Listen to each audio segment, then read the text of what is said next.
दोस्तों नमस्कार। इंडिया ने फ्रांस के साथ एक डील साइन की थी 2016 में 36 रफाल जेट लेने की।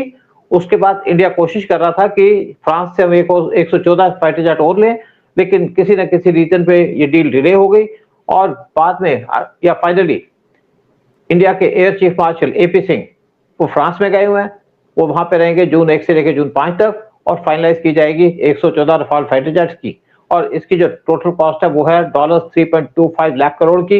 और इसके बाद पीएम मोदी वो भी फ्रांस में जाएंगे G7 की मीटिंग अटेंड करने के लिए 15 से 17 जून को। और यहाँ पे डील को स्टेप दे दी जाएगी। फिर ये उम्मीद की जाती है इस साल के एंड तक ये डील इंप्लीमेंट करनी शुरू हो जाएगी और इंडिया के अंदर रफाल बनने शुरू हो जाएंगे। लेकिन क्या यहाँ पे किया जाएगा, क्या डील है, कौन इसमें इन्वॉल्व होगा, कितना पैसा लगेगा, क्या क्या चीजें लगेंगी और क्या हम सोर्स कोड देने को मान गए हैं या फ्रांस सोर्स कोड देने को मान गए इंडिया को, इसी पे चर्चा करने का वैसे बैठे उदय शंकर पानी जी। उदय शंकर पानी जी इस टाइम पे इंडिया के एयर चीफ वो गए हैं फ्रांस के अंदर डील फाइनलाइज करने के लिए, क्योंकि ये डील बहुत इंपॉर्टेंट है। इंडिया के पास 32 स्क्वाड्रन है या 30 स्क्वाड्रन है और इंडिया को जरूरत है 42 स्क्वाड्रन की। और हम इस टाइम पे जो हमारे जितने प्रोग्राम है एयरफोर्स के वो कुछ ना कुछ रीजन पे डिले हो रहे थे, लेकिन फाइनली आज हम डी डे पे पहुंच गए हैं कि डील फाइनल होने का पूरा मतलब सोल्यूशन हो चुका है। आप इस पे क्या कहेंगे? सूद साहब, डेफिनेटली हमारे देश की जो रिक्वायरमेंट है एयरफोर्स की, उसके हिसाब से तो ये डील बहुत इंपॉर्टेंट है हमारे लिए। लेकिन जरूरी है कि बने अगर देखा जाए तो कुछ ना कुछ तो मतभेद है जिसकी वजह से आज एयर चीफ को हमारा वहां जाना पड़ रहा है। तो उनके भी क्या हमारे इंटरेस्ट जो हैं और उसको बैलेंस करना पड़ रहा है फ्रांस के इंटरेस्ट के साथ। What we are trying to do is कि भाई टेक्नोलॉजी भी मिले and we also manufacture them.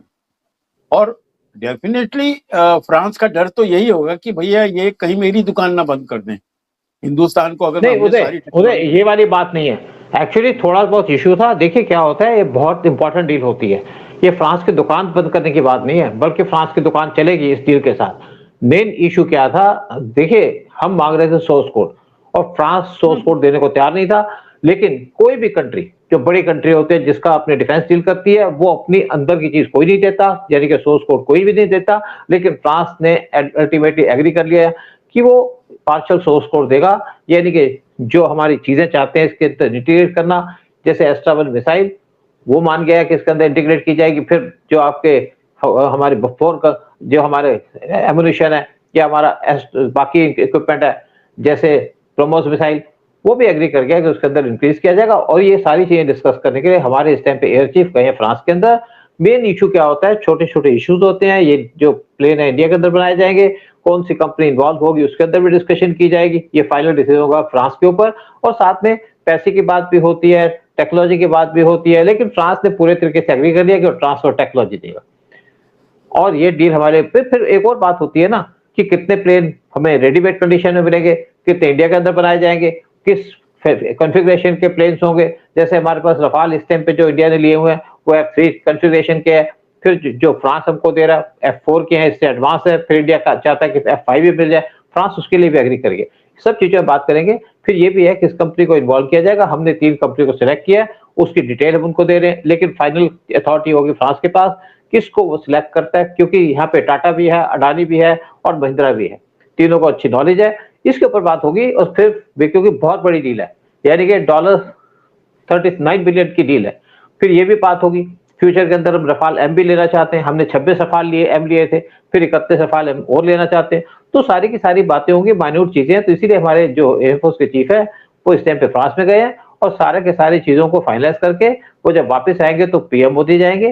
फिर जो बाकी चीजें बची हैं, यानी कि जो फॉर्मेलिटी होगी साइन करने की, वो पीएम मोदी साइन करेंगे। तो आपस में कोई हमारा डिफरेंसेस नहीं है। देखिए कोई, हमारे एयर चीफ ने भी कहा कोई भी कंट्री अपने जो इंटरनल चीजें वो कभी नहीं देगी, यानी कि सोर्स कोड तो देने को, पार्शियल देने को तैयार है। यानी कि फिर अगर फ्यूचर के अंदर कोई और भी हम इक्विपमेंट के अंदर इंटीग्रेट करना पड़ेगा तो उनकी टीम यहाँ पे आएगी, उसको इंटीग्रेट कर देगी। क्योंकि जब पहले हम डील किया करते थे किसी कंट्री के साथ डिफेंस की या स्पेशली एयरफोर्स की, तो हमारे पास कोई मिसाइलें नहीं बनती थी, हमारे पास कोई सिस्टम नहीं था। हम मेक इन कंडीशन के अंदर जैसी कंडीशन उसके अंदर ले लेते थे जो हमको ऑफर करता था, और उसके बाद हम उसको कभी जरूरत पड़ी तो उसको इम्प्रूवमेंट भी करते थे। जैसे हमने मिग 29 के अंदर किया है, जैसे हमने Su-30 MKI प्लेन के अंदर किए। ये बात की बातें होती हैं, लेकिन फ्रांस ने हमको पूरी सपोर्ट दी है, पूरा सपोर्ट कर रहा है और फ्रांस हमें एग्री कर गया और ये फाइनल जो चीजें हैं उसको डिस्कस करने के लिए इस टाइम पे हमारे एजेंसी गए हैं फ्रांस के अंदर। तो वो तो है, जब इतनी बड़ी डील हो रही है तो there must be dozens of issues जो हम फाइनलाइज करेंगे फॉर अ स्मूथ ट्रांजिशन। लेकिन ये सर मैं जो आपको बता रहा हूँ कि हर कंट्री का यही होता है कि भाई ये लगाम मेरे हाथ में रहे। फ्रांस भी यही सोचेगा भाई लगाम मेरे हाथ में रहे। और India being a manufacturing giant also, और कल इन्होंने अगर बनाने शुरू कर दिया और इनको हमने सब 100% दे दिया तो फिर उसके लिए भी इनसिक्योरिटी रहती है। तो दोनों की देखिए तरफ उदय, से आपको मैं इस पे फिर थोड़ी सी क्लियरेंस दे दूं जो आम पब्लिक जानना चाहती है। देखिए जो प्लेन होंगे 114, 92 इंडिया के अंदर बनाए जाएंगे और बाकी प्लेन्स हैं वो आएंगे फ्रांस से मेक इन कंडीशन के अंदर। और यहाँ पे जो एक्चुअली क्या था कि इससे पहले फ्रांस के प्रेसिडेंट इंडिया के अंदर आए थे फरवरी 19 तक और आर्टिफिशियल इंटेलिजेंस समिट के अंदर पार्टिसिपेट करने के लिए, लेकिन तब भी यहाँ पे बात हुई थी प्लेन्स के बारे में। तो बेसिकली देखा जाए तो सारी की सारी इस टाइम पे कंडीशंस एग्री हो गई है, मेनली छोटे छोटे इश्यूज से उनको डिस्कस किया जाएगा।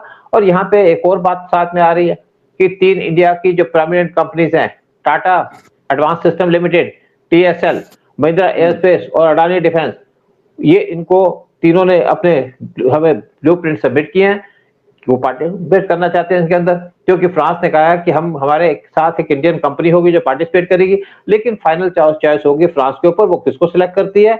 और पहले हमने जो इनसे 36 रफाल लिए थे उनको भी अपग्रेड करने की जरूरत है, वो भी किए जाएंगे, क्योंकि इन्होंने एग्री कर लिया है कि इंडिया के अंदर मैन्युफैक्चरिंग प्लांट लगाया जाएगा जहां पे इनको सारा ट्रीटमेंट किया जाएगा, यानी कि छोटी छोटी प्रॉब्लम होगी इंडिया के रिजॉल्व हो जाएगी। ऑल तो इंडिया 114 फाइटर रफाल ले रहा है, लेकिन इंडिया चाहता है कि वो 200 से 250 जेट्स को इंडिया के अंदर प्रोड्यूस करे। और फ्रांस के साथ ये भी एग्रीमेंट है कि अगर दोनों मिलकर इसको एक्सपोर्ट करना चाहेंगे तो वो भी परमिशन दी गई है।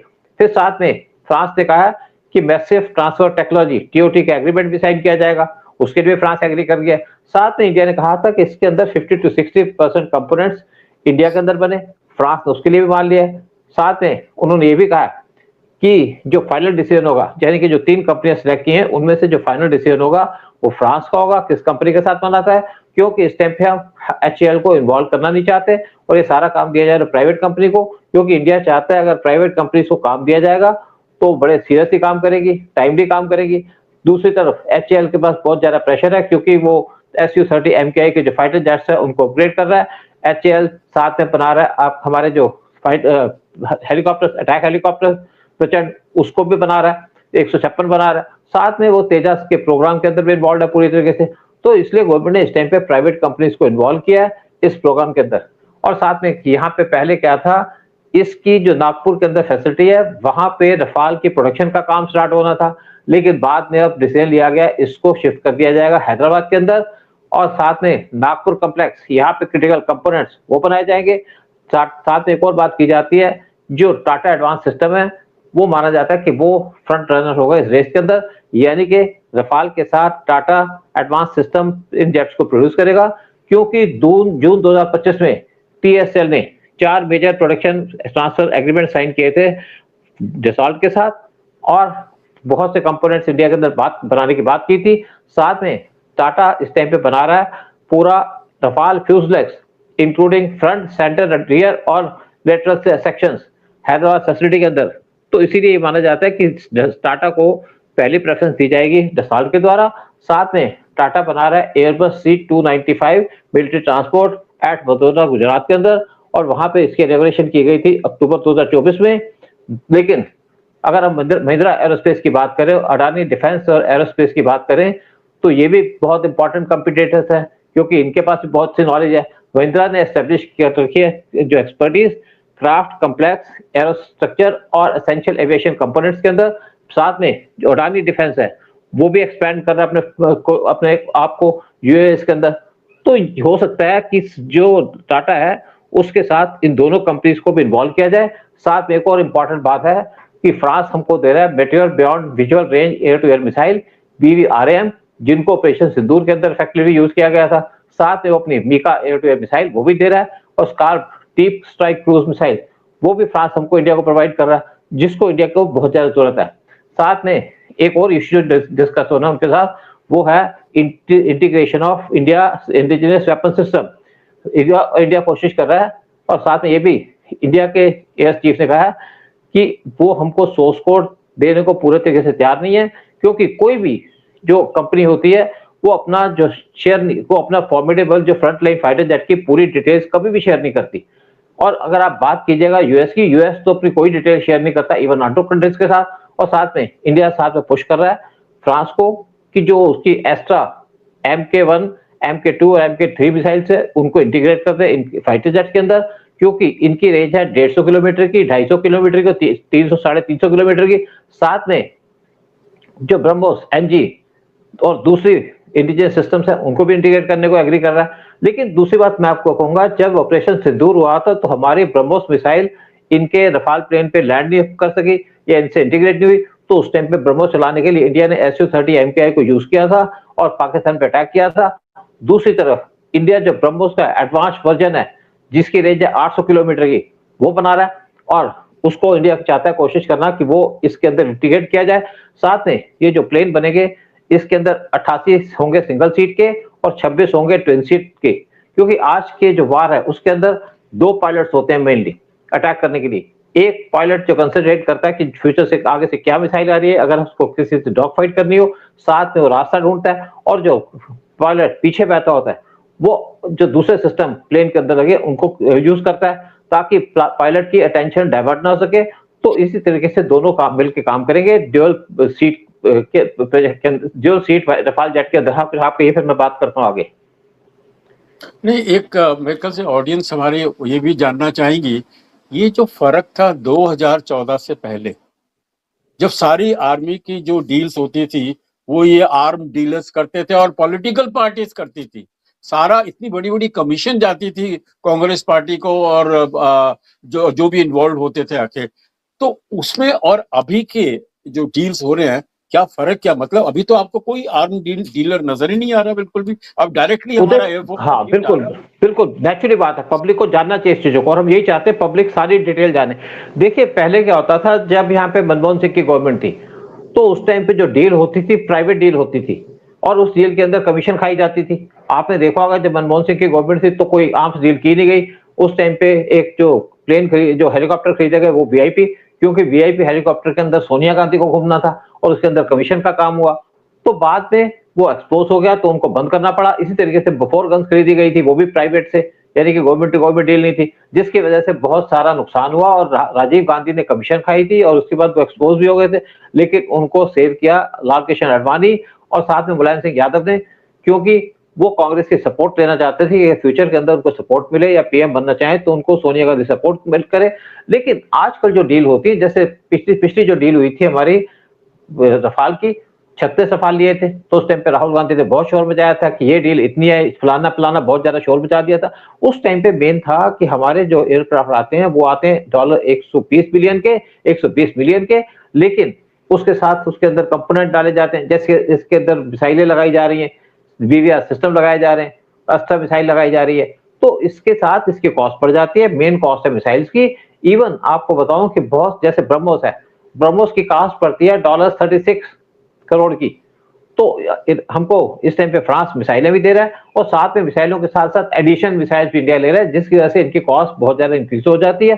तभी तो ये जो प्लेन लिए जा रहे हैं ये लिए जा रहे हैं बहुत ज्यादा कॉस्ट पे, क्योंकि उसके अंदर इंक्लूडेड है कॉस्ट ऑफ मिसाइल्स और बाकी सिस्टम्स की, हम बाकी सिस्टम भी ले रहे हैं। लेकिन एक और बात यहाँ पे आती है, अगर हम फ्रांस से डायरेक्ट प्लेन खरीदें, इंडिया का मैन्युफैक्चर ना करें तो प्लेन सस्ता पड़ता है। सस्ता इसलिए पड़ता है कि हमारे को डायरेक्ट प्लेन आ जाएगा, लेकिन अगर हम उसको इंडिया के अंदर बनाते हैं तो प्लेन महंगा पड़ता है। वो इसलिए कि जब प्लेन इंडिया के अंदर बनेगा तो प्लेन की कॉस्ट बढ़ भी जाती है, क्योंकि साथ में ट्रांसफर टेक्नोलॉजी आ जाती है, उससे भी उसकी कॉस्ट बढ़ती है। और दूसरी बात होती है, जब प्लेन इंडिया के अंदर बढ़ता है तो बहुत सी कंपनी इन्वॉल्व होती है, इनकी इन्वॉल्वमेंट के बाद बहुत से लोगों को जॉब मिलती है और जॉब के साथ उनका जो इनकम टैक्स कटता है वो भी गवर्नमेंट के पास आता है। तो इंडिया के अंदर मैन्युफैक्चर करने के साथ एक तो हमें टेक्नोलॉजी मिलती है, एक हमें नॉलेज मिलती है, एक जो हमारे लोग हैं उनको एम्प्लॉयमेंट मिलती है। तो इंडिया इस टाइम पे इसीलिए कोशिश कर रहा है कि सारे के सारे प्लेन या जो भी चीजें हो इंडिया के अंदर बनाई जाए। और साथ में ये होता है कि पीएम मोदी जो स्पेशल एम्फेसिस दे रहे हैं वो है आत्मनिर्भर भारत के ऊपर, क्योंकि अगर चीजें इंडिया के अंदर बनेगी तो उसके स्पेयर पार्ट्स के में प्रॉब्लम भी पड़ेगी। अगर हम बाहर से सामान मंगाएंगे तो हर एक स्पेयर पार्ट के लिए हमको जाना पड़ेगा और उनसे रिक्वेस्ट करनी पड़ेगी, उसके लिए हमें फॉरेन एक्सचेंज खर्च करनी पड़ेगी। अगर चीजें इंडिया के अंदर बनेगी तो उसकी मेंटेनेंस भी यहाँ हो पाएगी और साथ में जो स्पेयर पार्ट्स है वो भी मिलेंगे। तो अल्टीमेटली जो चीजें इंडिया के अंदर बनती हैं वो हमें सस्ती पड़ती है लॉन्ग रन के अंदर। तो इसीलिए हाँ, तो ये रीजन है इसका। दूसरी एक और बात कहूंगा कि हमारे जो रफाल हैं वो है F3 स्टैंडर्ड के, और जो हम इनसे प्लेन ले रहे हैं इस टाइम पे फ्रांस से वो है F4 यानी कि एडवांस है। साथ में हमको F5 के भी मिलेंगे जो और भी ज्यादा एडवांस होंगे। और अगर देखा जाए तो रफाल को माना गया बेस्ट एयरक्राफ्ट अपनी कैटेगरी के अंदर। और ये अगर इसको कंपेयर किया जाए कोई चाइनीज से जैसे F10 उससे भी कहा जाता है रफाल बहुत ज्यादा बेटर है। और साथ में रफाल का हमने परफॉर्मेंस देखी थी ऑपरेशन सिंदूर के अंदर, और इसीलिए इंडिया आज ज्यादा प्रेफरेंस दे रहा है रफाल की तरफ। दूसरी एक और बात मैं कहूंगा, बहुत से लोग ये चाहते हैं कि हम क्यों नहीं खरीदते स्विस या बाकी कंट्रीज के फाइटर जेट। देखिए हमारे पास जो शुरू में प्लेन थे वो थे मिग के, जो हमने रशिया से लिए थे, तो हमारे पायलट उनको यूज कर सकते हैं। जैसे हमारी कारें चलती हैं, ज्यादातर लोग मारुति खरीदते हैं क्योंकि उन्होंने किसी न किसी ब्रांड की मारुति चलाई होती है। लेकिन आज हमने फ्रांस के क्यों लिए, क्योंकि पहले हमारे पास मिराज 2000 थे जो हमारे पायलट जिनको यूज कर रहे थे, तो उनको इसकी टेक्नोलॉजी के साथ भी थोड़ी सी नॉलेज है। तो इसीलिए इंडिया चाहता है कि रफाल खरीदे जाएं जो कि बेस्ट है। साथ में इसकी टेक्नोलॉजी हमारे जो पायलट्स हैं उनको चलाने में आसानी मिलती है क्योंकि उनको यूज है। अगर हम यूरोप के प्लेन्स खरीदेंगे तो उनकी टेक्नोलॉजी डिफरेंट होगी, तो पायलट्स को स्पेशल ट्रेनिंग करनी पड़ेगी। साथ में फ्रांस हमें शुरू से सपोर्ट कर रहा है। जो हमने मिराज लिए थे आज भी हमारे एयरफोर्स के अंदर है। हमने मिराज लिए थे 1980s में और आज भी हमारी एयरफोर्स को सर्व कर रहे हैं और अगले कुछ सालों तक सर्व करेंगे। तो और साथ में इनकी जो परफॉर्मेंस है, जैसे हम अगर बात करते हैं आपके रशियन फाइटर जेट की जो परफॉर्मेंस होती है उसकी जो हर एक टाइम पे अवेलेबिलिटी होती है 50 to 60%, लेकिन रफाल की जो अवेलेबिलिटी है वो है 75 to 80%। इसलिए हम रफाल को प्रेफर कर रहे हैं। साथ में एक और बात है कि यहाँ पे इसके लिए एक mid life overall MRO facility बनाई जाएगी जहां पे इनके रिपेयर का काम किया जाएगा। और साथ में इंडिया ने एक एग्रीमेंट साइन किया फ्रांस के सेफ्रन के साथ कि उनके जो इंजन है वो इंडिया के अंदर बनेगी। फ्रांस ये इंजन इंडिया के अंदर बना रहा है और इसकी टेक्नोलॉजी भी हमारे, क्योंकि हमारे पास कोई इंजन नहीं है प्रॉपर टाइप का। पीएम मोदी ने 15 अगस्त को अनाउंस किया था कि हम बहुत जल्द इंजन बनाएंगे, वो किया था उन्होंने फ्रांस के इसके सेफ्रन के साथ अब इंजन बना रहे हैं। और ये इंजन इनको लगाया जाएगा इंडिया के 5th जनरेशन फाइटर जेट तेजस MK2 फाइटर जेट के अंदर, जो इंडिया के अंदर बन रहे हैं अंडर AMCA प्रोग्राम। तो आज हमारी कंट्री को बहुत ज्यादा प्रोग्रेस मिल रही है, स्पेशली जब रफाल की डील फाइनल होने जा रही है। और ये डील फाइनल होने के बाद उम्मीद की जाती है कि डील को जो फाइनल वर्ड मिलेगा, क्योंकि पीएम मोदी बात करेंगे, उसके बाद जो यहाँ पे बाकी बेसिक एग्रीमेंट होंगे कंपनी के साथ, किस कंपनी के साथ बनाया जाएगा, जो इंडियन कंपनी है कहाँ पे बनाया जाएगा, सारे एग्जामिन किया जाएगा। उसके बाद इसकी प्रोडक्शन स्टार्ट होगी अगले साल के अंदर और ये प्लेन मिलेंगे इंडिया को 2030 और उसके बाद। बिल्कुल सर, बिल्कुल सही कहा आपने। और 2014 के पहले और अभी का फर्क इतना ही है कि पहले पर्सनल इंटरेस्ट को देखा जाता था, इस वक्त जो भी डील हो रही है उसमें देश का इंटरेस्ट देखा जा रहा है कि किस तरह से लॉन्ग रन पे ये डील हमारे काम आए और उसको फायदा मिले in long term for India to become a major manufacturer and exporter of arms. Uday एक बात और बता दूं, यहाँ पे ये जो डील है ये है गवर्नमेंट टू गवर्नमेंट डील, यानी कि गवर्नमेंट इन्वॉल्व है, प्राइवेट कंपनी से इन्वॉल्व नहीं। और दूसरी एक और बात बता दूं यहाँ पे कि आज जितनी भी बड़ी कंपनियां हैं वो जो डील फाइनलाइज करती है उसके अंदर गवर्नमेंट की पार्टिसिपेशन होती है। गवर्नमेंट की पार्टिसिपेशन होने से आपको कमीशन नहीं मिलती। मैं आपको एक और इंटरेस्टिंग बात बता दूं, जब 1980s में हमें ऑफर किया था कि मिराज 2000, तो वो किया गया था इंदिरा गांधी को, तो ये किया गया था रॉ के लोगों को। तो रॉ ने जब प्रपोजल दी इंदिरा गांधी को तो इंदिरा गांधी ने एक्सेप्ट कर ली। उसके बाद हमने 12 रफाल खरीदे थे, लेकिन मिराज खरीदे थे। उस टाइम पे हमें कहा गया था कि अगर आप फ्रांस से मिराज खरीदोगे तो फ्रांस आपको इंटरनेशनल फोरम पे सपोर्ट करेगा, यानी कि UN के अंदर सपोर्ट करेगा। और जब इंडिया ने बॉम्ब ब्लास्ट किया था इंदिरा गांधी के टाइम में, तो उस टाइम पे हमारे पे सैंक्शन लगाने की बात थी। या उसके बाद जब वाजपेयी ने 1999 में बॉम्ब ब्लास्ट किया, टेस्ट किया था पोखरण के अंदर, तो सैंक्शन लगाने की बात हुई। तो फ्रांस इंडिया के साथ खड़ा था, जैसे रशिया इंडिया के साथ खड़ा है। तो जो डील्स होती हैं उसके साथ हमारे इकोनॉमिक रिलेशंस भी बढ़ते हैं, हमारे पॉलिटिकल रिलेशंस भी इंप्रूव होते हैं। और उसके उस टाइम पे जिस आदमी ने हमसे डील की थी, यानी कि रॉ से कह के डील साइन कराई थी, तो हमने उससे पूछा कि आपको कमीशन चाहिए? उसने कहा कोई कमीशन नहीं, मुझे फ्रांस दे रहा है, मुझे वो दे रहे हैं, लेकिन तो मुझे आपसे कोई कमीशन नहीं चाहिए। और इसके ऊपर उसकी एक मीटिंग कराई गई थी इंदिरा गांधी के साथ, क्योंकि उसकी वजह से हमें फ्रांस से दोस्ती हुई थी। फ्रांस उससे पहले पूरा सपोर्ट करता था पाकिस्तान को। इवन 1971 वार में पाकिस्तान के साथ फ्रांस भी खड़ा था, ब्रिटेन भी खड़ा था, कनाडा खड़ा था और खड़ा था यूएस।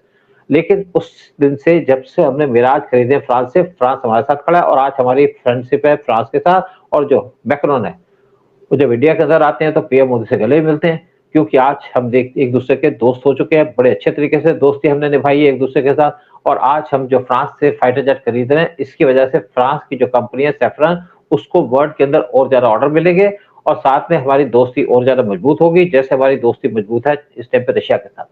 चलिए, प्रोग्राम यहीं खत्म करते हैं और रिक्वेस्ट करते हैं आपसे, चैनल को सब्सक्राइब कीजिएगा, वीडियो को शेयर कीजिएगा। तो जय हिंद, जय भारत, जय भारत। वंदे मातरम।